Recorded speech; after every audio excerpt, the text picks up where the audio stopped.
আজও দেশের বিভিন্ন স্থানে বৃষ্টি হতে পারে। আবহাওয়ার পূর্বাভাসে বলা হয়, রাজশাহী, রংপুর, ঢাকা, খুলনা, বরিশাল ও চট্টগ্রাম বিভাগের অনেক জায়গায় এবং সিলেট বিভাগের কিছু জায়গায় অস্থায়ী দমকা বা ঝোড়ো হাওয়াসহ বজ্র বৃষ্টি হতে পারে।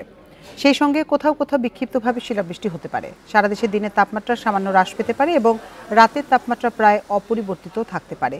এদিকে দেশের ৩ জেলা গোপালগঞ্জ, যশোর ও চুয়াডাঙ্গা জেলার উপর দিয়ে বয়ে যাচ্ছে মৃদু ধরনের তাপপ্রবাহ এবং তা প্রশমিত হতে পারে বলে জানিয়েছে আবহাওয়া অধিদপ্তর। প্রায় ১ মাস দাবদাহের পর রোববার সারা দেশে স্বস্তির বৃষ্টি হয়। এতে তাপমাত্রা অনেকটা কমে গেছে। আবহাওয়া অফিস জানিয়েছে, আগামী ১৫ মের পর বঙ্গোপসাগরে লঘুচাপ সৃষ্টির সম্ভাবনা রয়েছে।